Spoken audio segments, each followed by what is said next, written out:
Hi, for those of you who do not know me, my name is Alan Kennedy. I'm just going to move my toolbar. And I work for a business called Time, Team and Money Limited, and we help businesses grow and expand. I've got a track record of helping that happen for businesses. For example, I've taken a financial services business in today's terms from 5 to 15 million pounds. I took an accounting practice from nothing to 6 staff in the 1990s recession. Built another accountancy practice, and also I had quite a lot of turnover onto an accountancy training business, about £700,000 in today's terms. So today we're going to look at charging higher prices and having the right mindset. It's pricing creates all sorts of emotions, really. I remember I was in a training seminar done by my excellent business coach, Robin Waite, and we went around the room and we said, how do you feel about increasing your prices and what feelings does that evoke? And quite interestingly, I thought that we would get lots of responses like good, happy, all that sort of thing. But actually, we got responses like, how can I rip off the clients? That's immoral. Surely that's greedy. I don't want to be seen as a banker. And so there's lots of emotions that go around reputable businesses, which are totally different from a desire to just be greedy and charge clients as much as they can possibly get away with. And it's those sort of emotions that we'll look at today and just give you a route map for charging higher prices in a way that both you and the client are happy. We often describe it as being able to have a drink down a pub with the client, even if you've doubled your price. And that's my objective today, is to help you double the price, but have a drink down the pub with your client, and for him to go round and say what a wonderful person you are. Okay, so let's, without further ado, dive straight in. So, and dealing first with mindset. Okay, to charge higher prices, you have got to be brave. I remember once taking on a client, and I'll describe the size of the sums and the figures, so there's no risk that you'll discover who they are. And let's say they were charging £400 for a product that I would have charged around about £1,100 for. And I explained to this client how I thought that they were desperately undercharging, which they were because they were working very hard. So I said to them, well, let's see if you can be brave enough to increase the price to the £1,200. Well, they weren't. But what they did do is they went in and said to the next client they met, okay, the price is going to be 800. Oh, that's immediately a doubling in the price. And they said, I was desperately nervous before I doubled that price. And I thought the client would reject it, but to my surprise, they took it on the chin. And I remember another situation where I had a client who was really, I didn't get on with very well. And I explained to her that I didn't get on with her very well, and that I'd got the pricing wrong and I was charging her too little. And I thought, I don't really want to charge her lots of high prices, and would she like to go to a different accountant? And she said, no, I don't. I want to stay with you. I said, well, I'm going to have to charge you a lot of money if you stay with me. I don't really want to do that because, you know, we've had a good relationship. I'll get on well with you.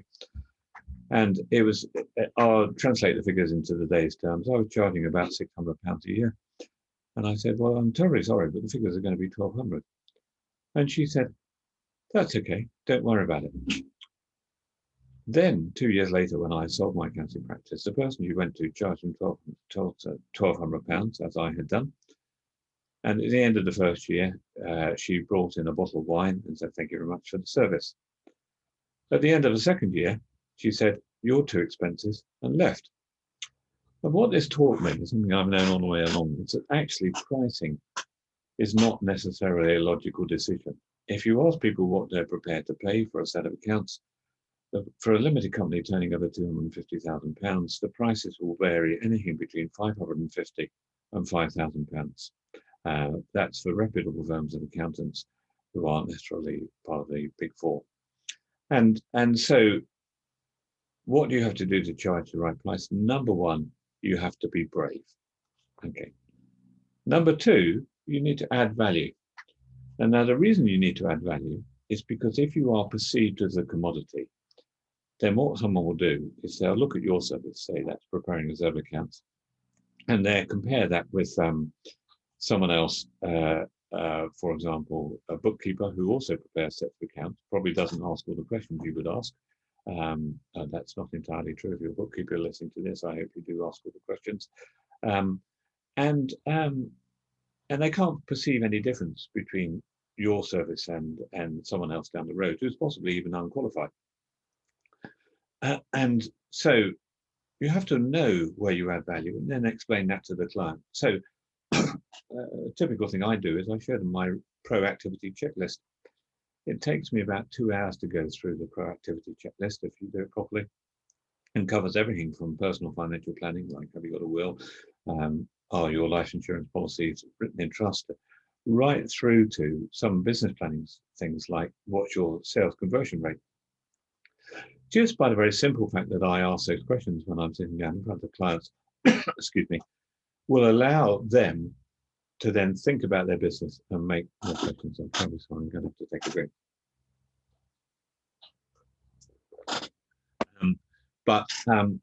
And that will in turn add value. And what I used to find when I was in general practice accountancy is I could sometimes make £30,000 worth of difference to a client in about 10 minutes flat. I remember once doing a sales role play with a client on how to do a cold call. He got £30,000 worth of orders in today's terms. That's about 60 with gross profit about 20 within 3 months. That surely makes me worth more than the guy down the road who just does the books and records without asking the right questions. So then you have to cultivate the right client base, because it's no good providing amazing value and being really brave if your client does not perceive your value. Some people presuppose that accountants are just expensive, come away. Sometimes they relate to certain industries. So, for example, my daughter, bless her, makes things using tapestry.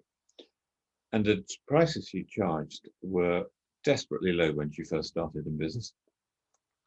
And I said, well, she said, I need an accountant, Dad. And I said, well, that's going to cost you £600 to £1,000. She said, I can't pay that. That's too expensive. Why was it too expensive in her mind? Well, because what she really meant was, I'm not making much money. I'm not charging enough. And therefore, I can't afford to pay an accountant £1,000. So the third factor in terms of charging good prices is that you have to have clients who have the resource to pay you. So trust me, they are out there, and you have to select your specialism well, so you can find them. So, okay, I'm going to have 3 very practical steps here to help you get the right mindset to charge higher prices. The first one is focus on the problems you solve, not either on your feelings or what you do. It's very typical that you see when you're networking, accountants stand up and say, I do accounts and tax returns. I do Wizzy accounts sometimes. I do accounts using Xero, or I do accounts using things in the cloud, and we're very efficient. Sometimes they focus on their own personality. This may seem strange to you if you're an accountant, but I have seen people say things like, I'm different from most accountants, because I'm happy, smiley, all those sorts of things. Well, I'm terribly sorry, but all of those thought processes fail what I would call the so what test. It doesn't matter whether you're happy or smiley, whether you use Xero or paper records. It does not matter one iota to the client. The only thing that matters to the client is what problem you solve at what price. Also, your feelings don't matter to the client. If you're feeling that you're ripping off a client, that doesn't matter. They're not interested in that.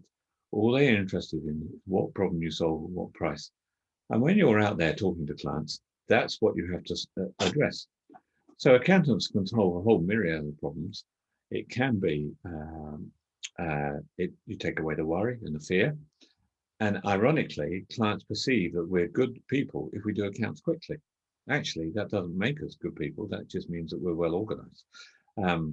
Other problems we solve are things like how to pass money on to your children in a way that doesn't cost them 40% of their inheritance. We might solve a problem relating to tax. But to be honest, you don't make an enormous difference when it comes to tax. It's very rare that you make hundreds of £1,000s difference. Sometimes on pensions you might do. But do focus on the problem you solve. Okay. Then you have to ask the question, what's the problem worse to the client?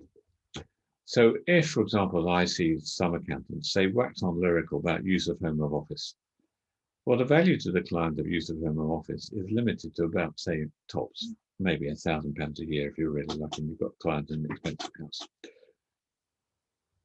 Well, to be honest, that is actually largely in irrelevance to the client. There's a very famous survey done once where 10% of clients thought their accountants were really wonderful and just amazing people.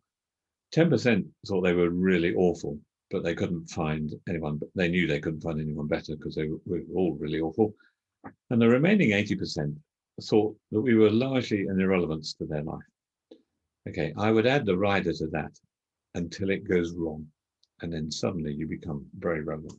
So you have to say, what problems do I solve and how much is that worth to the client? How much is it worth them sleeping well at night? How much is it worth to them having their accounts done quickly?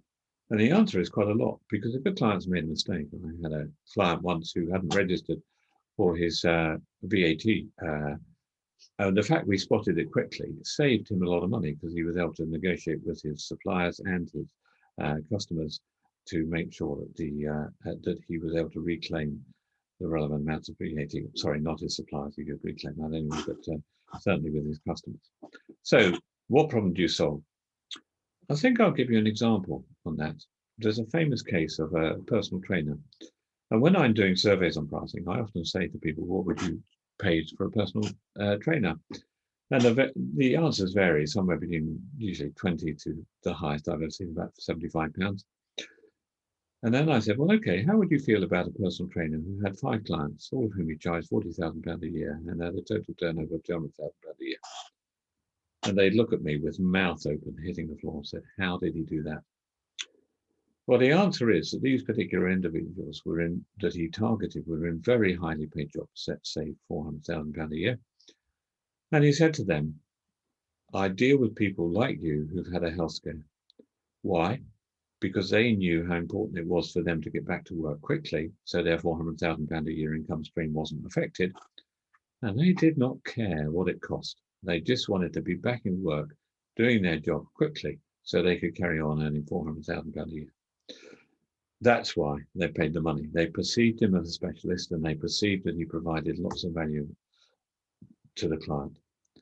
And lastly, link this client value to the price. So there's all sorts of ways you can do this. You could say, well, we aim to have our fees roughly 20% of the tax savings. That's one way. You could say, we'll give you a money back guarantee. And the best I ever saw those was something like, I'm going to charge you £5,000. The guy down the road is going to charge you 1,500 quid. If at the end of a year you don't think I've given you value for money, you can have a difference between our 2 prices back. You can have variations on the theme of that. So I'll do your next year's accounts free. There are all sorts of ways of pricing that to link the value to the price. But as night follows day, if you link the value to the price, you stand a better chance of getting a better price, which you feel more comfortable with because you know you're performing and you're getting well paid for producing good performance. So that's me, Alan Candia, Time, Team and Money. If you want to contact me, I will put my contact details on my YouTube channel, and then you can make contact with me, and we can just talk about whether we can help you charge higher prices in a way that allows you to go down the pub with your clients and have good fun. Thank you very much for listening. If you have been, I'm going to stop sharing and I'm going to stop the meeting.